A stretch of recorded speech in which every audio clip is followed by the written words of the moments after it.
नमस्कार दोस्तों, स्वागत है आपका आपके अपने YouTube channel government job preparation पर।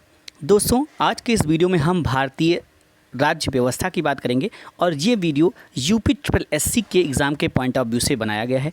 इसमें जो यूपी ट्रिपल एससी का जो भी सिलेबस यहाँ पर दिया गया था, उसी सिलेबस के अकॉर्डिंग इसमें सारी चीज़ें ली गई हैं। और जैसा कि आप लोगों को यहाँ पर मैं बता दूँ, अगर हम यूपी ट्रिपल एससी के सिलेबस की बात करते हैं तो हमारे यूपी ट्रिपल एससी की जो सिलेबस था, उसमें जो राज्य व्यवस्था यानी कि भारतीय संविधान एवं लोक प्रशासन के नाम से यहाँ पर भारतीय संविधान की जो बात की जा रही थी, उसमें कुछ यहाँ पर सिलेबस में कुछ पॉइंट्स दिए गए थे और उन्हीं सारे पॉइंट्स को यहाँ पर पढ़ना था। तो दोस्तों, यहाँ पर हमें जो पढ़ना है यूपी ट्रिपल एससी का जो पीईटी का सिलेबस जारी किया गया, उसके हिसाब से अगर बात करें तो हमारे लिए कुछ महत्वपूर्ण चीज़ें थी जो हमारे लिए पढ़नी थी, जिनको हमें बहुत डीपली यहाँ पर पढ़ना था। तो दोस्तों, यहाँ पर बात कर दूँ तो अगर यहाँ पर हम बात करते हैं तो भारतीय संविधान की मुख्य विशेषताएँ, ये आपका सिलेबस में पढ़ना है। दूसरा, आपका राज्य के नीति निर्देशक सिद्धांत, इनको आपको अपने सिलेबस में पढ़ना है। तीसरा, आपका मौलिक अधिकार एवं कर्तव्य, संसदीय प्रणाली, संघीय प्रणाली, संघ एवं केंद्र शासित प्रदेश, केंद्र राज्य संबंध, न्यायिक ढांचा, सर्वोच्च न्यायालय और उच्च न्यायालय को पढ़ना है, जिला प्रशासन को पढ़ना है और स्थानीय निकाय तथा पंचायती राज संस्थाएं पढ़ना है। तो इस तरह से यहाँ पर कुछ 8-9 टॉपिक हैं जो कि यूपी ट्रिपल एससी के द्वारा सिलेबस में दिए गए हैं और उन्हीं टॉपिक पर हम यहाँ पर सिर्फ चर्चाएं करेंगे और उसी को यहाँ पर थोड़ा सा अच्छे से देखेंगे ताकि आप लोग का इसमें से एक क्वेश्चन भी ना छूटे। तो दोस्तों, यहाँ पर बस आपसे रिक्वेस्ट रहेगी कि अगर आपको वीडियो पसंद आए तो इसे ज़रूर लाइक करिएगा और लोगों के साथ शेयर ज़रूर करिएगा। अब दोस्तों, यहाँ पर अगर हम बात करें तो सबसे पहले अगर हम यहाँ पर स्टार्ट करते हैं तो थोड़ा सा हम देख लेते हैं हमारे भारत का जो संवैधानिक विकास है वो किस तरह से हुआ है। यानी यहाँ पर हम अगर देखने की बात करें, आप लोगों से बात करते हैं तो यहाँ पर हम बात कर रहे हैं कि हमारे भारत का जो आज हमें संविधान, एक विस्तृत संविधान देखने को मिलता है, एक विस्तृत लिखित संविधान देखने को जो मिलता है, ये संविधान का जो विकास है, इसका विकास धीरे धीरे किस तरह से हुआ है। तो दोस्तों, यहाँ पर हम अगर इसके विकास की बात करते हैं तो अगर इसकी बात करते हैं तो हमारे भारत का जो संवैधानिक विकास है ये अंग्रेज़ों के आगमन से ही प्रारंभ हो जाता है।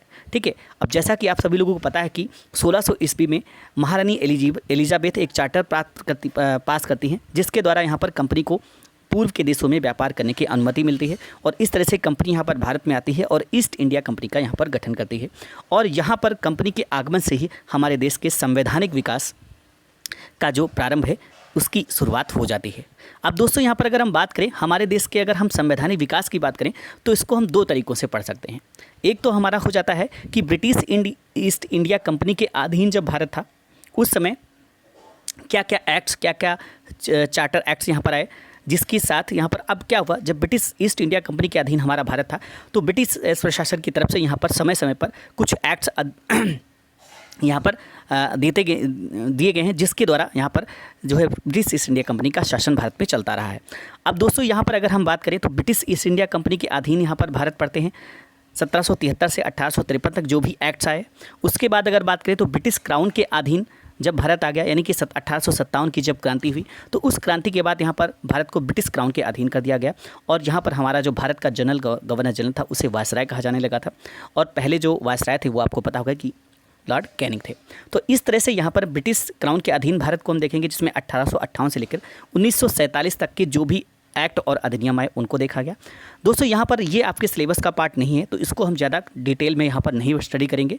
इसको सिर्फ आपको यहाँ पर मैं बता देता हूँ कि अगर हम यहाँ पर ब्रिटिश ईस्ट इंडिया कंपनी के अधीन भारत की बात करते हैं तो कौन कौन से एक्ट आए। तो एक तो आपका सबसे महत्वपूर्ण एक्ट था रेगुलेटिंग एक्ट 1773, दूसरा था पिट्स इंडिया एक्ट 1784, तीसरा जाता है चार्टर एक्ट 1793, चौथा जाता है आपका चार्टर एक्ट 1813, 20 साल के बाद फिर आ जाता है आपका चार्टर एक्ट 1833 और उसके 20 साल के बाद फिर से यहाँ पर आता है चार्टर एक्ट 1853। तो इस तरह से पहले आता है रेगुलेटिंग एक्ट 1773, फिर पिट्स इंडिया एक्ट 1784 आता है, चार्टर एक्ट आता है 1793 में, उसके बाद उसके 20 साल के बाद चार्टर एक्ट 1813 आता है, फिर उसके 20 साल के बाद चार्टर एक्ट 1833 और फिर उसके 20 साल के बाद चार्टर एक्ट 1853 आता है। फिर उसके बाद 1857 के बाद ब्रिटिश क्राउन के अधीन होने के बाद यहाँ पर गवर्नमेंट ऑफ इंडिया एक्ट 1800। अब देखिए, अब गवर्नमेंट ऑफ इंडिया एक्ट, यहाँ पर पहले रेगुलेटिंग एक्ट, चार्टर एक्ट, अब गवर्नमेंट ऑफ इंडिया एक्ट के नाम से इसे जाना जाने लगा। तो गवर्नमेंट ऑफ इंडिया एक्ट 1858, फिर इंडियन काउंसिल एक्ट 1861 आता है, फिर इंडियन काउंसिल एक्ट 1892, भारतीय परिषद अधिनियम 1909, भारत सरकार अधिनियम 1935। अब दोस्तों यहाँ पर जो बात किया जा रहा है भारत सरकार अधिनियम 1935 की, तो हमारे भारत का जो संविधान है इसमें बहुत सारे जो उपबंध है वो भारत सरकार अधिनियम 1935 से लिए गए हैं। अधिकतम उपबंध इसी भारत सरकार अधिनियम 1935 से लिए गए हैं। फिर आता है अगस्त प्रस्ताव 1940 में, क्रिप्स मिशन 1942 में, कैबिनेट मिशन 1946 में और माउंटबेटन योजना 1947 में। इस तरह से यहाँ पर हम भारत का संवैधानिक विकास को यहाँ पर देखते हैं। ठीक है दोस्तों, तो यहाँ पर मैं बता दूं कि जो भारत का जो जब ईस्ट इंडिया कंपनी की यहाँ पर स्थापना होती है तो स्थापना के समय जो ईस्ट इंडिया कंपनी थी उसमें कुल 217 भागीदार थे और इस कंपनी का सारा जो प्रशासन था एक परिषद को सौंपा गया था, जिसमें एक गवर्नर होता था, एक उप गवर्नर होता था और 24 अन्य सदस्य यहाँ पर शामिल हुआ करते थे। बाद में इस परिषद को बोर्ड ऑफ कंट्रोल व निदेशक मंडल के नाम से भी जाना जाने लगा था। ठीक है, अब दोस्तों यहाँ पर बताऊं कि कंपनी ने कैसे कैसे अपना यहाँ पर व्यापारिक स्थायित्व स्थापित किया। तो कंपनी ने स्थानीय शासकों से कुछ जमीन व अन्य सुविधाएं प्राप्त करना स्टार्ट किया और धीरे धीरे यहाँ पर व्यापार केंद्र स्थापित करने स्टार्ट किए और कंपनी के संचालन के लिए इसे कानून बनाने तथा आदेश जारी करने का अधिकार प्रदान किया गया। ठीक है, और इस प्रकार 18वीं शताब्दी के मध्य तक, यानी हम बात करें 1857 के बाद की बात कर रहे हैं कि 1857 तक यहाँ पर क्या हुआ था, कंपनी एक व्यापारिक संस्था के रूप में कार्य करती थी। यानी अगर हम सिर्फ बात करते हैं 1857 तक की, ठीक है, यानी कि प्रथम स्वतंत्रता संग्राम से पहले तक की, तो कंपनी जो थी वो सिर्फ और सिर्फ यहाँ पर एक 18वीं शताब्दी की अगर बात करें 1757 यानी कि प्लासी के युद्ध से पहले की यहाँ पर बात कर रहे हैं, तो प्लासी के युद्ध से पहले की बात अगर करते हैं तो कंपनी जो थी वो यहाँ पर एक व्यापारिक संस्था के रूप में सिर्फ काम करती थी। लेकिन 1857 का जब प्लासी का युद्ध यहाँ पर होता है और 1764 का जब बक्सर का युद्ध होता है तो इसके पश्चात यहाँ पर ब्रिटिश शासन पूरी तरह से स्थापित हो जाता है। यानी कि अंग्रेज जो मुगल होते उनका धीरे धीरे यहाँ पर पतन हो रहा था और उनकी स्थिति बदतर होती जा रही थी, जिसकी वजह से उसका फ़ायदा उठाकर अंग्रेज़ों ने यहाँ पर अपना आधिपत्य जमाना स्टार्ट कर दिया और 1757 का प्लासी का युद्ध और 1764 के बक्सर युद्ध को जीतकर ब्रिटिश शासन यहाँ पर पूरी तरह से स्थापित हो गया। और 1765 में कंपनी को बहुत बड़ी उपलब्धि ये हासिल हुई कि उसने शाह आलम जो उस समय मुग़ल बादशाह थे उनसे बंगाल, बिहार व उड़ीसा की दीवानी प्राप्त कर ली और जिसके फलस्वरूप उसे कर वसूलने व दिवानी मामलों में न्याय का अधिकार प्राप्त हो गया। और इन सब गतिविधियों के पश्चात ब्रिटिश राज ने कंपनी की गतिविधियों को संचालित करने के उद्देश्य से अनेक चार्टर अधिनियम तथा अधिनियम पारित किए। तो वही यहाँ पर चार्टर अधिनियम जो मैंने अभी बताया, regulating act, Pitt's India act, charter act 1793, charter act 1833, 1813, 1853, उसके बाद गवर्नमेंट ऑफ इंडिया एक्ट 1858। तो इसका मतलब क्या हुआ कि यहाँ जब कंपनी ने पूरी तरह से अपना शासन स्थापित किया तो यहाँ पर जो ब्रिटिश शासन था, ब्रिटिश राज, उसने कंपनी की गतिविधियों को संचालित करने के लिए अनेक चार्टर और अधिनियम यहाँ पर पारित किए और जिनकी वजह से यहाँ पर हमारे भारत का संवैधानिक विकास आज देखने को मिलता है। ठीक है, अब दोस्तों अगर हम बात करें तो बता दिया मैंने कि 1857 के पहले कौन कौन से चार्टर एक्ट अधिनियम आए और 1857 के बाद कौन कौन से चार्टर एक्ट और अधिनियम यहाँ पर देखने को मिले। अब भारतीयों की स्वतंत्रता व संविधान की मांग को देखते हुए ब्रिटिश सरकार ने अंत में 15 अगस्त 1947 को भारत को स्वतंत्रता दे दी और भारतीय संविधान को निर्मित करने में 2 वर्ष 11 महीने और 18 दिन का समय लगा। और जो हमारा भारतीय संविधान है इसको 26 नवंबर 1949 को भारतीय जो संविधान है इसको अंगीकृत कर लिया गया। तो ये डेट आपसे पूछी जाती है एग्जाम में कि हमारा जो भारतीय संविधान है इसको अंगीकृत कब किया गया था, तो इसे 26 नवंबर 1949 को हमारे देश के संविधान को अंगीकृत किया गया था। अब आगे बढ़ते हैं, जो हमारा टॉपिक है, जो हमारा पूछा जाना है यहाँ पर एग्जाम में, वो है हमारा भारतीय संविधान की कुछ प्रमुख विशेषताएँ। तो दोस्तों यहाँ पर भारतीय संविधान की प्रमुख विशेषताओं को हमें देखना है, उनके बारे में थोड़ा सा जानना है। तो दोस्तों यहाँ पर कुछ विशेषताएं जो हमने यहाँ पर लिखी हैं इनके बारे में थोड़ा सा जान लेते हैं। पहला है कि विश्व का एक विस्तृत संविधान, यानी कि जो हमारा भारतीय संविधान है ये विश्व का सबसे विस्तृत संविधानों में से एक है और इसकी विशालता का जो प्रमुख कारण है वो केंद्रीय व प्रांतीय दोनों सरकारों के गठन व उनकी शक्तियों का विस्तृत वर्णन है। भारत का जो मूल संविधान है इसमें सिर्फ 395 अनुच्छेद, 58 अनुसूचियाँ और 22 भाग थे। दोस्तों आपको ये पॉइंट याद रखना है कि जो हमारे भारत का मूल संविधान बनकर तैयार हुआ था उसमें सिर्फ 395 अनुच्छेद थे, 18 अनुसूचियाँ थी और 22 भाग थे। किंतु वर्तमान स्थिति में अगर हम देखते हैं तो हमारे भारतीय संविधान में 25 भाग हैं। ये पूछा गया है एग्जाम में कि वर्तमान में कितने भाग हैं, तो आपको ध्यान रखना है जो हमारा वर्तमान संविधान है इसमें 25 भाग, 470 अनुच्छेद और 12 अनुसूचियाँ देखने को मिलती हैं। अगली दोस्तों यहाँ पर अगर हम विशेषता की बात करते हैं तो ये लिखित संविधान है। तो हमारा जो संविधान है ये एक लिखित संविधान है। संविधान 2 तरह के हो सकते हैं, एक संविधान लिखित हो सकता है और एक संविधान अलिखित भी हो सकता है। तो हमारे भारत देश का जो संविधान है वह एक लिखित संविधान है।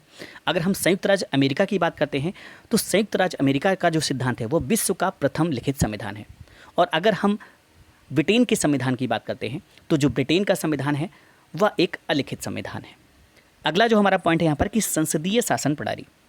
तो दोस्तों यहाँ पर अगर हम बात करते हैं कि हमारे भारत का जो संविधान है ये देश में संसदीय व्यवस्था का प्रयोजन करता है, जिसमें राष्ट्रपति नाम मात्र का अध्यक्ष होता है तथा वास्तविक जो कार्यकारी शक्तियाँ होती हैं इनका प्रयोग मंत्रिपरिषद द्वारा किया जाता है। और संसदीय शासन प्रणाली सर्वप्रथम इंग्लैंड में विकसित हुई थी और भारत में संविधान द्वारा इंग्लैंड के समान संसदीय प्रणाली की स्थापना की गई है, यानी कि जो भारत की संसदीय प्रणाली है वो इंग्लैंड के संविधान से ली गई है। ठीक है, आगे अगर नेक्स्ट देखते हैं तो अगला हमारे यहाँ पर पॉइंट आता है एक सशक्त केंद्र वाली संघीय व्यवस्था। तो दोस्तों यहाँ पर बता दूँ कि भारत का जो संविधान है यह एक ऐसी संघीय व्यवस्था का प्रावधान है जिसमें केंद्र बहुत अधिक शक्तिशाली है, परंतु भारत के संविधान में कहीं भी संघीय शब्द का प्रयोग नहीं किया गया है। भारतीय संविधान में संघात्मक संविधान के सभी प्रमुख लक्षण विद्यमान हैं, यानी कि अगर हम भारतीय संविधान की बात करें तो जो संघात्मक संविधान होता है उसके सभी प्रमुख लक्षण यहाँ पर इसमें विद्यमान है, जैसे कि शक्तियों का विभाजन हो गया, लिखित संविधान हो गया, संविधान की सर्वोच्चता हो गया, अपरिवर्तनशीलता हो गया और स्वतंत्र न्यायपालिका हो गया। ये सारे कुछ ऐसे लक्षण होते हैं जो संघात्मक संविधान में देखने को मिलते हैं और वो यहाँ पर हमारे भारत के संविधान में देखने को मिलते हैं। किंतु इसमें एकात्मक संविधान की भी प्रवृत्ति देखने को मिलती है। अब अगर एकात्मक संविधान की प्रवृत्ति की बात करते हैं तो उसके अगर एग्जाम्पल के तौर पर हम देखते हैं तो एकल नागरिकता हो गई, राज्यपाल की नियुक्ति हो गई, आपातकालीन उपबंध हो गए, अखिल भारतीय सीमाएं आदि मौजूद हैं। यानी कि अगर हम अपने संविधान की बात करें तो ये रूप प्रारूप के नज़रिए से अगर इसको देखें तो ये संघात्मक संविधान होता है, लेकिन अगर भावनात्मक तरीके से हम देखते हैं तो इसमें एकात्मकता की प्रवृत्ति देखने को मिलती है। आगे अगर दोस्तों यहाँ पर हम चलते हैं अगले यहाँ पर पॉइंट की तरफ तो हमारा हो जाता है मूल अधिकार। तो दोस्तों हमारे मूल अधिकार की बात करते हैं, ये भी एक हमारे संविधान की बहुत बड़ी विशेषता है। भारत का जो संविधान है ये भारतीयों को विस्तृत मौलिक अधिकार प्रदान करता है।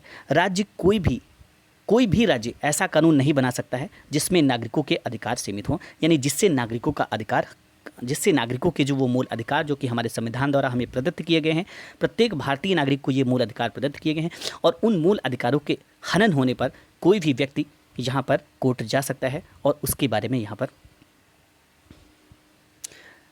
न्यायिक तरीके से उसको सुलझा सकता है। तो भारत का संविधान जो है इसके जो भाग 3 है इसमें कुल 6 प्रकार के मूल अधिकारों का वर्णन किया गया है और भारतीय संविधान में मूल अधिकारों को जब प्रावधान है ये अमेरिका के संविधान से ग्रहण किया गया है। तो यहाँ पर जो मूल अधिकारों के प्रावधान की बात करें कि मूल अधिकारों का जो प्रावधान है वो हमारे भारतीय संविधान में कहाँ से लिया गया है, तो ये अमेरिका के संविधान से ग्रहण किया गया है। आगे बढ़ते हैं नेक्स्ट, अगर यहाँ पर हम देखते हैं इसके तो ये हो जाता है हमारे राज्य के नीति निर्देशक तत्व। अब दोस्तों अगर हम बात करते हैं राज्य के नीति निर्देशक तत्व तो इनको कुछ ऐसे समझ सकते हैं कि जैसे हमारे कुछ मौलिक कर्तव्य होते हैं, अगर हमें मूल अधिकार संविधान के द्वारा प्रदान किए गए हैं और जिनके संरक्षण के लिए हम कोर्ट जा सकते हैं, ठीक है, तो उस कंडीशन में हमारे भी कुछ कर्तव्य बनते हैं, उनका भी हमें पालन करना होता है। लेकिन ये जो कर्तव्य हैं इन कर्तव्यों के लिए यहाँ पर कोई किसी तरह का न्यायिक व्यवस्था इसके लिए देखने को नहीं मिलता है। उसी तरह से राज्य के नीति निर्देशक तत्वों का मतलब ये होता है कि संविधान के जो राज्य के नीति निर्देशक तत्व हैं तो उसमें जो राज्य है वो यहाँ पर उसके भी कुछ कर्तव्य हैं हमारी जनता और कुछ हमारे शासन के लिए कि वो उनके बारे में सोचेगा और उनको करने की कोशिश करेगा। और वो यहाँ पर संविधान जो हमारा है उसके अनुच्छेद 36 से लेकर 51 तक उनका वर्णन किया गया है राज्य के नीति निर्देशक तत्वों का। अब दोस्तों यहाँ पर अगर हम बात करते हैं तो संविधान के कुछ राज्य के जो नीति निर्देशक सिद्धांतों का उल्लेख किया गया है, इनके अगर उद्देश्य की बात करते हैं तो ये कल्याणकारी राज्य स्थापित करना व लोकतंत्र को सामाजिक व आर्थिक आधार प्रदान करना है। यानी कि अगर हम राज्य के नीति निर्देशक तत्वों की बात करते हैं, इनके उद्देश्य को बात करते हैं कि इनका उद्देश्य क्या है, तो इनका जो उद्देश्य है वह है कल्याणकारी राज्य की स्थापना करना और लोकतंत्र को सामाजिक व आर्थिक आधार प्रदान करना। अब दोस्तों बात करें अगर कि संविधान के नीति निर्देशक तत्व कहाँ और किस जगह हैं, तो भारत का जो हमारे संविधान है उसका जो भाग 4 है इसमें जो अनुच्छेद 36 से लेकर 51 तक है वहाँ पर राज्य के नीति निर्देशक तत्वों का उल्लेख किया गया है। ठीक है, और भारतीय संविधान में जो राज्य के नीति निर्देशक तत्वों को लिया गया है ये कहाँ से लिया गया है, तो ये आयरलैंड के सिद्धांत से ग्रहण किया गया है। लेकिन मैंने बताया कि राज्य के जो नीति निर्देशक तत्व हैं इन्हें मूल अधिकारों के विपरीत इसे न्यायिक संरक्षण प्राप्त नहीं है, यानी इन्हें न्यायालय में वाद योग्य नहीं है ये। ठीक है, आगे बढ़ते हैं और जो सबसे इंपॉर्टेंट है मौलिक कर्तव्य, ये देखते हैं हमारे कहाँ से लिए गए। तो दोस्तों अगर हम बात करते हैं ये हम सारी की सारी हमारे संविधान की विशेषताएं ही हैं और इनको हम डिटेल में भी पढ़ेंगे, जो भी हमारे इसमें से सिलेबस में होगा उसको हम डिटेल में भी पढ़ेंगे। तो भारत का जो संविधान है इसमें नागरिकों को मौलिक कर्तव्यों का भी उल्लेख मिलता है। ठीक है, मूल कर्तव्य उल्लेख मूल संविधान में नहीं था, यानी कि अगर हम बात करें यहाँ पर कि मौलिक कर्तव्यों की, तो जो हमारा मूल संविधान बनकर तैयार हुआ था वहाँ पर मौलिक कर्तव्यों का कहीं पर उल्लेख देखने को नहीं मिलता है।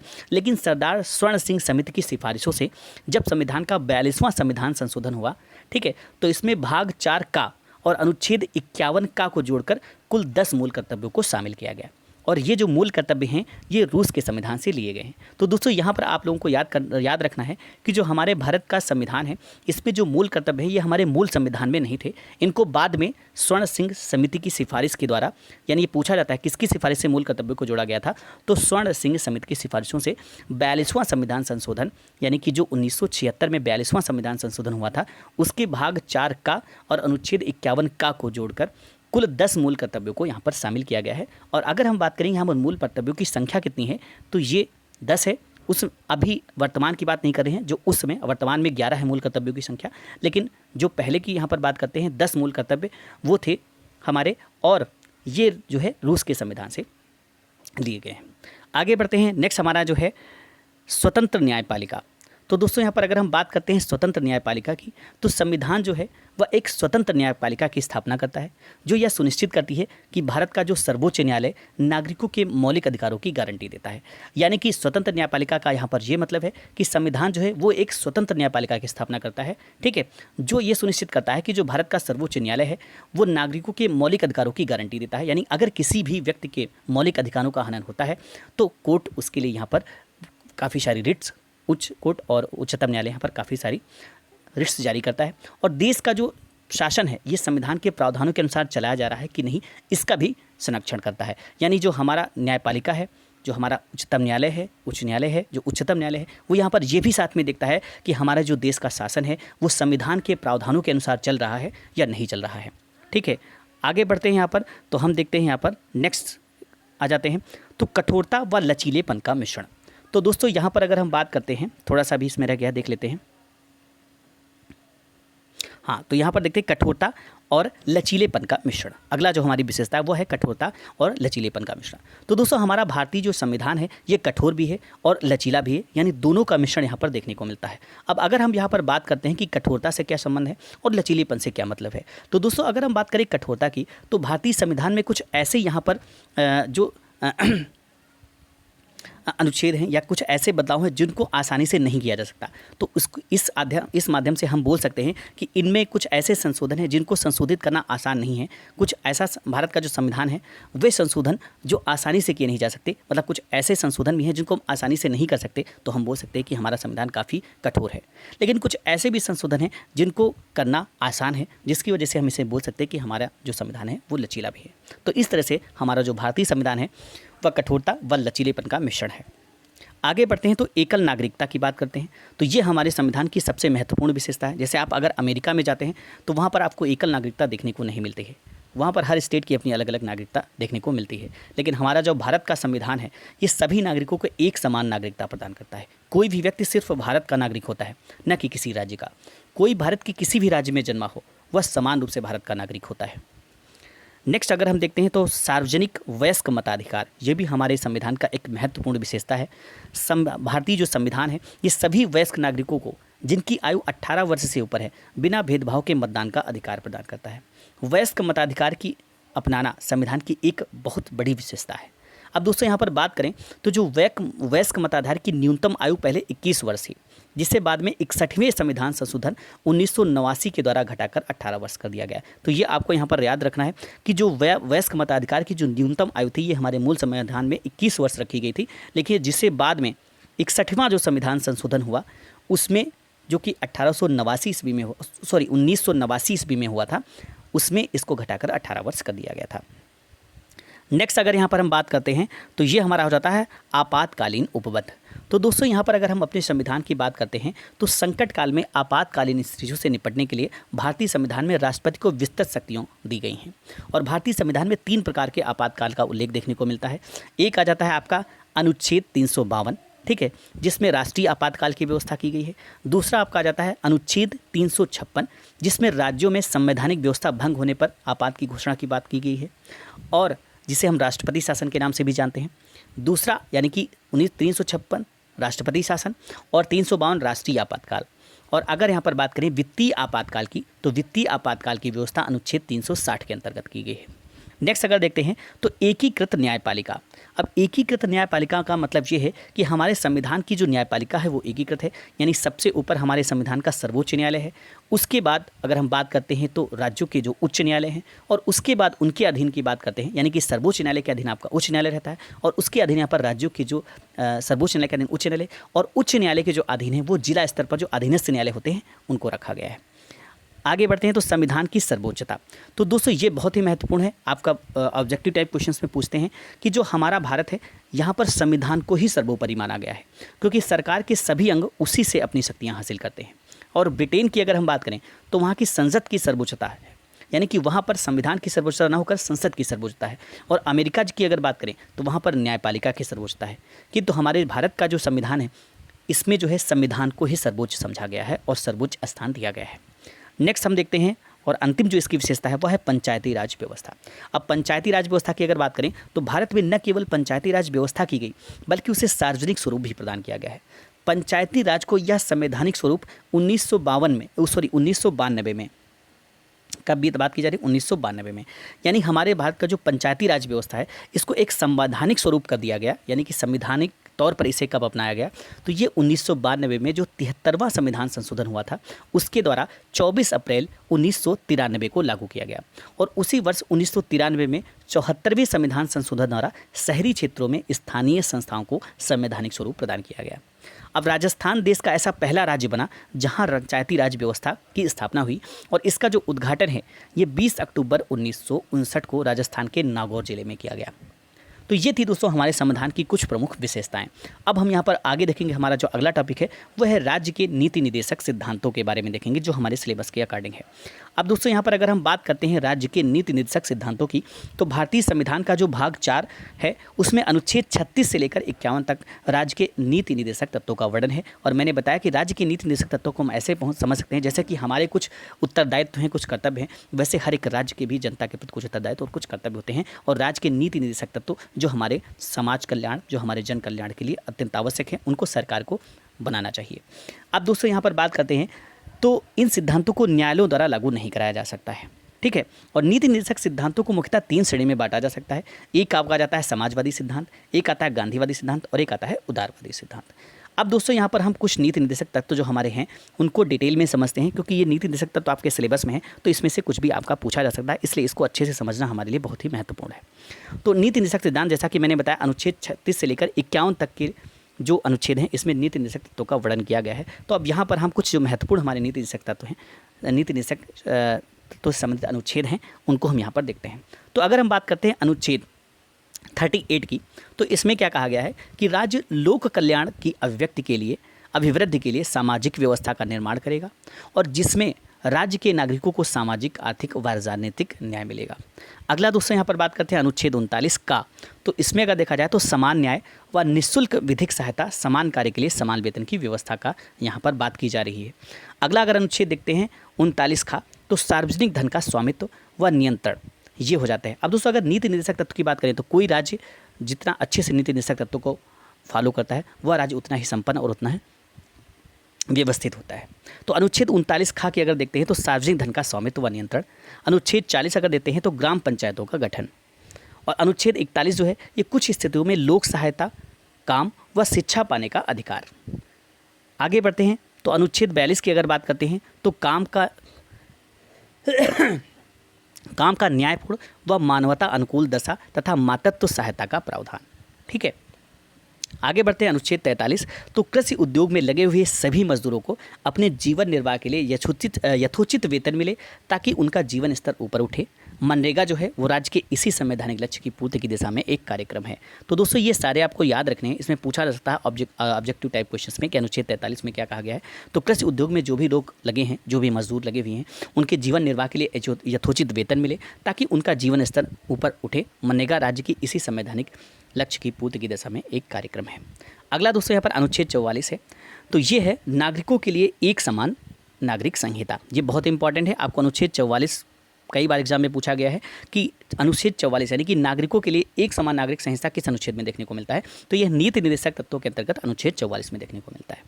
आगे है अनुच्छेद 45, राज्य के शिशुओं के लिए प्रारंभिक बाल्यकाल में देखभाल वह 6 वर्ष से कम आयु के बच्चों की शिक्षा के प्रयास करेगा। ठीक है। उसके बाद अनुच्छेद 46 आता है। तो अनुसूचित जातियों, अनुसूचित जनजातियों और अन्य दुर्बल वर्गों को की शिक्षा व अर्थ संबंधी हितों को बढ़ावा देना। नेक्स्ट है अनुच्छेद 47। तो राज्य नागरिकों के पोषाहार स्तर व जीवन स्तर को उठाने व स्वास्थ्य आदि सुधारने का प्रयास करेगा। नेक्स्ट है अनुच्छेद 48, कृषि व पशुपालन का संगठन। अगला है अनुच्छेद 48 का, तो पर्यावरण का संरक्षण, वन संवर्धन व अन्य जीवों का संरक्षण। अनुच्छेद अगर 49 की बात करें तो राष्ट्रीय महत्व के स्मारकों, स्थानों व वस्तुओं का संरक्षण। नेक्स्ट अनुच्छेद है हमारा अनुच्छेद 50, कार्यपालिका व न्यायपालिका में विभाजन, यानी कि इसका मतलब ये है कि कार्यपालिका और न्यायपालिका एक दूसरे से अलग होंगी और कार्यपालिका अपना कार्य करेगी और न्यायपालिका अपना कार्य करेगी। नेक्स्ट है अनुच्छेद 51, अंतर्राष्ट्रीय शांति व सुरक्षा का प्रोत्साहन। तो ये दोस्तों यहाँ पर कुछ नीति निर्देशक तत्व यहाँ पर देखने को मिलते हैं जिनका वर्णन 36 से लेकर 51 तक के अनुच्छेदों में किया गया है। आगे बढ़ते हैं हम अगले टॉपिक की तरफ। तो हमारा अगला और सबसे महत्वपूर्ण जो टॉपिक है यहाँ पर, इससे तो क्वेश्चन आपका बिल्कुल बनेगा, ये बिल्कुल 100% आपका इससे क्वेश्चन बनेगा। तो इसको आपको बहुत अच्छे से पढ़ना है और इसको मैंने डिटेल में सारी चीज़ें यहाँ पर बता दी हैं। तो दोस्तों यहाँ पर अगर हम बात करते हैं मूल अधिकारों की, तो जैसा कि मैंने आपको बताया कि भारत का जो संविधान है ये नागरिकों को विस्तृत मौलिक अधिकार प्रदान करता है और भारत का संविधान जो है इसके भाग 3 में इसका उल्लेख मिलता है जो कि अनुच्छेद 12 से लेकर 35 तक वर्णित है। और इन अधिकारों को न्यायिक संरक्षण प्राप्त है तथा इन्हें न्यायालय के माध्यम से लागू कराया जा सकता है। यानी कि जो मूल अधिकार हमें दिए गए हैं भारतीय संविधान में, अगर उन मूल अधिकारों का हनन होता है तो आप न्यायालय जा सकते हैं और न्यायालय के माध्यम से इन्हें लागू करा सकते हैं। नेक्स्ट अगर हम बात करते हैं तो हमारा जो मूल संविधान था इसमें 7 मौलिक अधिकार थे, लेकिन संविधान का 44वां संविधान संशोधन 1978 जब हुआ तो इसके माध्यम से जो संपत्ति का अधिकार था जो कि अनुच्छेद 31 और 19 में था, इसको हटाकर अनुच्छेद 300 यानी कि 300 का के अंतर्गत विधिक अधिकार बना दिया गया। तो ये इंपॉर्टेंट है कि पहले हमारे संविधान में 7 मौलिक अधिकार थे, लेकिन संपत्ति के अधिकार को हटाकर अनुच्छेद 300 का के अंतर्गत विधिक अधिकार बना दिया गया। और ये कब किया गया? ये हमारे संविधान के 44वां जो संविधान संशोधन 1978 में हुआ था उसके अंतर्गत किया गया। आगे बढ़ते हैं तो यहाँ पर जो हमारे 6 मूल अधिकार हैं, सबसे पहले उनको हम जान लेते हैं कि हमारे प्रमुख 6 जो मूल अधिकार हैं वो कौन कौन से हैं जिनके लिए हम न्यायालय तक जा सकते हैं। तो पहला हमारा अधिकार है कि समता का अधिकार, और इसका जो वर्णन है ये अनुच्छेद 14 से लेकर 18 तक किया गया है। दूसरा है स्वतंत्रता का अधिकार, इसका जो वर्णन है अनुच्छेद 19 से लेकर 22 तक किया गया है। तीसरा हमारा आता है शोषण के विरुद्ध अधिकार, जो कि अनुच्छेद 23 से लेकर 24 तक इसका वर्णन मिलता है। और फिर आता है धार्मिक स्वतंत्रता का अधिकार, जो कि अनुच्छेद 25 से 28 तक इसका वर्णन मिलता है। फिर अगर आते हैं तो संस्कृति व शिक्षा संबंधी अधिकार हमारा, जो कि अनुच्छेद 29 और 30 में वर्णित है। और संवैधानिक उपचारों का अधिकार, जिसका वर्णन अनुच्छेद 32 से 35 तक किया गया है। तो अब इन 6 अधिकारों को हम विस्तृत तरीके से यहाँ पर एक एक अनुच्छेद को पढ़ते हुए देखते हैं। तो पहला जो हमारा है समता का अधिकार, तो इसमें हम सारे अनुच्छेदों को देखते हैं क्योंकि इसका जो वर्णन है ये 14 से लेकर 18 तक किया गया है। तो इसमें क्या क्या देखने को मिलता है? तो यहाँ पर अनुच्छेद 14 की अगर बात करें तो विधि के समक्ष समानता, यानी कि इसकी अगर हम बात करते हैं तो भारत के राज्य क्षेत्र में किसी को विधि के समक्ष समता से या विधियों के समान संरक्षण से वंचित नहीं करेगा। यानी कि समक्ष न्यायालय यानी कि न्यायपालिका समक्ष सभी को यहाँ पर समानता का अधिकार देखने को मिलता है। और अगर अनुच्छेद 15 की बात करते हैं तो धर्म, मूल, वंश, जाति, लिंग अथवा जन्म के आधार पर भेदभाव पर प्रतिबंध, ये हमारा अनुच्छेद 15 में देखने को मिलता है। नेक्स्ट अगर अनुच्छेद 16 की बात करते हैं तो लोक नियोजन के संबंध में अवसर की समानता, इसका मतलब राज्य के अधीन आने वाले किसी भी पद पर नियोजन या नियुक्ति के संबंध में सभी नागरिकों के लिए समान अवसर होगा। यानी कि राज्य में जो सरकारी नौकरियां हैं, जो भी चीज़ें हैं, उसमें सभी नागरिकों का समान अधिकार होगा। लेकिन अगर हम जानते हैं यहाँ पर जैसा कि पता है कि जो अनुसूचित जाति और अनुसूचित जनजाति व अन्य पिछड़ा वर्गों के जो रिजर्वेशन की प्रावधान है वो यहाँ पर अपवाद के रूप में देखने को मिलता है। नेक्स्ट देखते हैं तो अस्पृश्यता का अंत, यानी अनुच्छेद जो 17 है ये अस्पृश्यता का अंत है। तो ये आपको यहाँ पर बहुत इंपॉर्टेंट है। अनुच्छेद 17 में पूछा जाता है, अक्सर पूछा जाता है कि अनुच्छेद 17 किससे संबंधित है, तो अस्पृश्यता का अंत। ठीक है, अगला देखते हैं तो अनुच्छेद 18 जिसमें उपाधियों के अंत की बात की गई है। यानी अगर हम बात करें तो सेना व शिक्षा संबंधी सम्मान के सिवाय अन्य कोई भी उपाधि राज्य के द्वारा प्रदान नहीं की जाएगी। तो इस तरह से यहाँ पर यह अनुच्छेद हमारा जो पहला मूल अधिकार था समता का अधिकार, ये समाप्त होता है। आगे बढ़ते हैं और दूसरे मूल अधिकार के बारे में देखते हैं। तो दूसरा है हमारा स्वतंत्रता का अधिकार, और स्वतंत्रता का अधिकार जो कि अनुच्छेद 19 से लेकर 22 तक वर्णित है। तो इसके बारे में अगर हम बात करें तो अनुच्छेद 19 जो था इसमें मूल संविधान में 7 प्रकार की स्वतंत्रता का उल्लेख था, लेकिन अब सिर्फ 6 ही हैं, जो कि संविधान का 44वां संविधान संशोधन 1978 हुआ उसके द्वारा अनुच्छेद 19 संपत्ति के अधिकार को समाप्त कर दिया गया। तो इस तरह से जो मूल अधिकार था उसमें 7 प्रकार की स्वतंत्रता का वर्णन देखने को मिलता था, लेकिन उसके बाद जब हमारा 44वां संविधान संशोधन 1978 हुआ तो उसके द्वारा अनुच्छेद जो 7 था उसने संपत्ति के अधिकार को यहाँ पर समाप्त कर दिया गया, और जैसा कि मैंने बताया कि उधर विधिक अधिकार में उसको बदल दिया गया था। तो यहाँ पर देखते हैं सभी को यहाँ पर अच्छे तरीके से, तो जो 6 तरह की हमें स्वतंत्रता प्राप्त हैं जो कि अनुच्छेद 19 में वर्णित हैं, तो वो कौन कौन सी हम देख लेते हैं। तो अगर हम बात करते हैं अनुच्छेद 19A की, तो ये हो जाता है अभिव्यक्ति की स्वतंत्रता, ठीक है। दूसरी अगर अनुच्छेद बी की बात करते हैं 19B, तो ये हो जाता है शांतिपूर्ण ढंग से बिना हथियारों के एकत्रित व सभा करने की स्वतंत्रता। और अगर अनुच्छेद 19C की बात करते हैं तो संघ बनाने की स्वतंत्रता।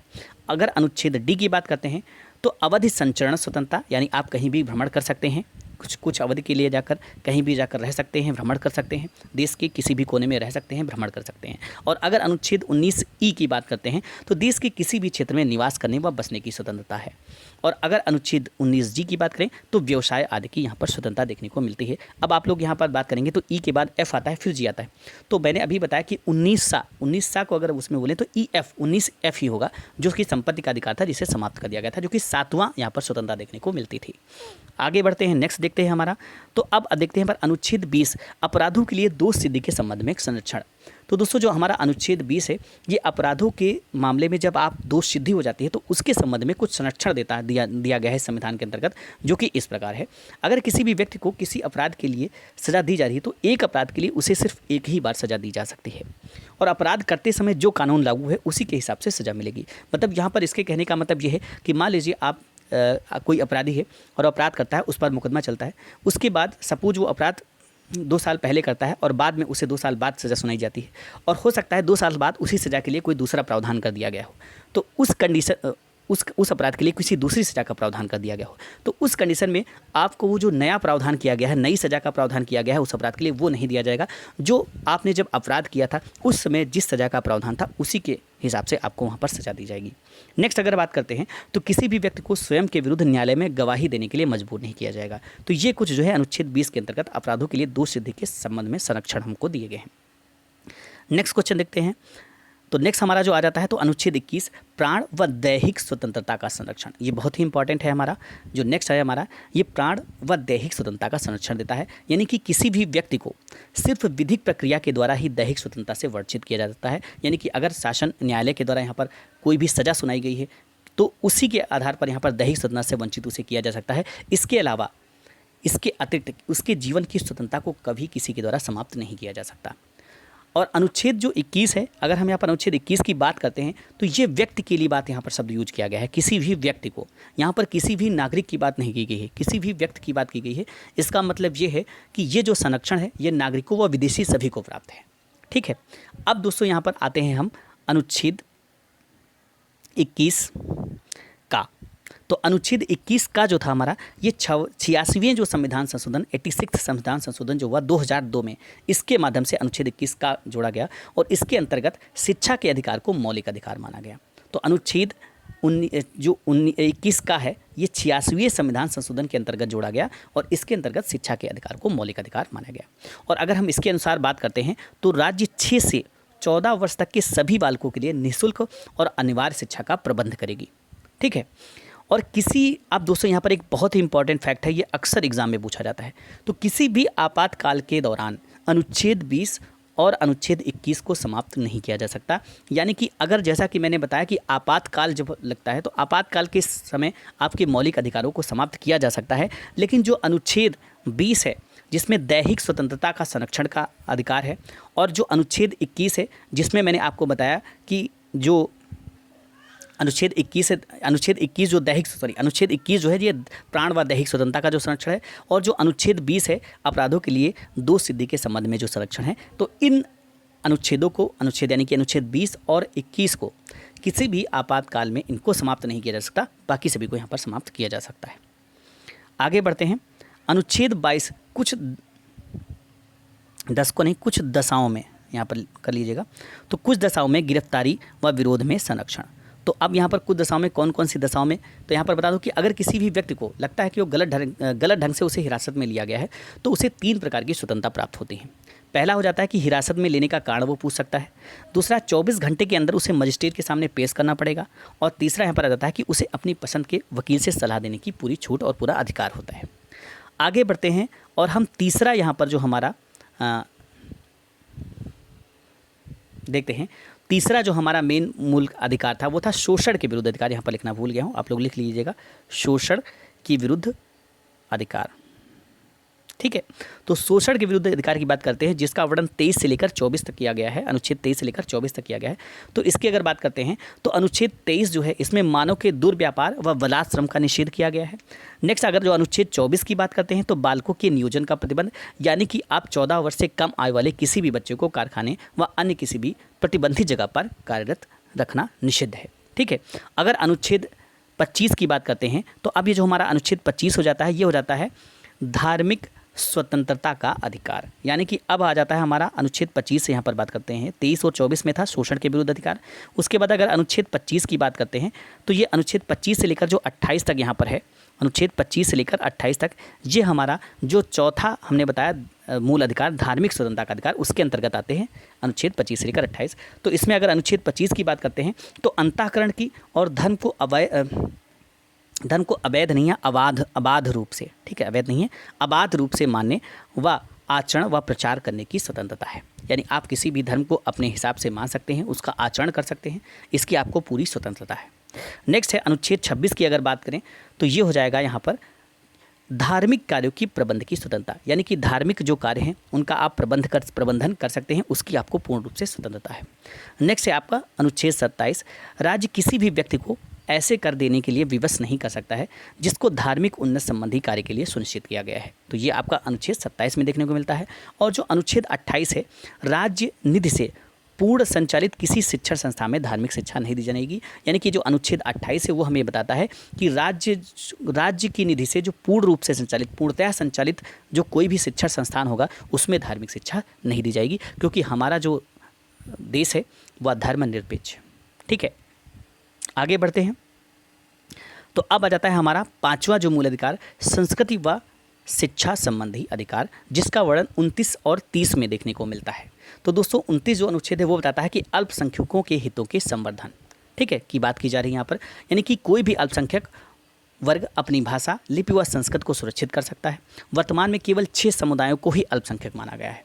अब वो 6 समुदाय कौन कौन से हैं, तो एक आपका आता है मुस्लिम, दूसरा पारसी, तीसरा ईसाई, चौथा सिख, पांचवा बौद्ध और छठा जैन। ध्यान रखिएगा, नोट कर सकते हैं कहीं भी कि मुस्लिम, पारसी, ईसाई, सिख, बौद्ध और जैन। नेक्स्ट दोस्तों यहाँ पर हम आते हैं तो अनुच्छेद 30 की अगर बात करते हैं तो शिक्षा संस्थाओं की स्थापना व प्रशासन करने का अल्पसंख्यकों का अधिकार। आगे और अंतिम जो हमारा सबसे महत्वपूर्ण संवैधानिक अधिकार है वह है मूल अधिकार है, वह है संवैधानिक उपचारों का अधिकार। और ये जो अधिकार है, इस अधिकार को संविधान की आत्मा कहा गया है। और ये जो अधिकार है ये सभी नागरिकों को छूट देता है कि वह अपने अधिकारों के संरक्षण के लिए सर्वोच्च न्यायालय जा सकते हैं। यानी कि ये जो पांचों ऊपर के अधिकार देखने को आपके मिलते हैं, अगर इन अधिकारों में आपको लगता है कि हमारे इन अधिकारों में से किसी अधिकार का हनन किया गया है तो आप सर्वोच्च न्यायालय में जा सकते हैं। और यहाँ पर सर्वोच्च और ये अधिकार जो है ये इन सभी नागरिकों को इस बारे में छूट देता है, छूट प्रोवाइड करता है, ठीक है, और उन्हें लागू करने की मांग भी कर सकते हैं। तो सर्वोच्च न्यायालय इन अधिकारों की रक्षा है तो अनेक प्रकार की रिट भी जारी कर सकती है, जो इस प्रकार हैं। पहला आपका देखता है बंदी प्रत्यक्षीकरण, परमादेश, प्रतिषेध, उत्प्रेषण और अधिकार प्रेक्षा। तो ये थी दोस्तों यहाँ पर आज का वीडियो, जिसमें मैंने लगभग 3 टॉपिक कवर कर लिए हैं और 7 से 8-9 टॉपिक शायद आपके टोटल टॉपिक हैं जिनको हमें कवर करना है, और उस हिसाब से पूरा का पूरा राज्य व्यवस्था हमारा आपका कवर हो जाएगा। तो दोस्तों ये हम 2 या 3 वीडियो में पूरा फिनिश कर देंगे इसको। दोस्तों अगर आपको आज का वीडियो पसंद आया है तो इसे ज़रूर लाइक करें। मिलते हैं इसी सीरीज़ के नए वीडियो के साथ, तब तक के लिए थैंक्स फॉर वॉचिंग।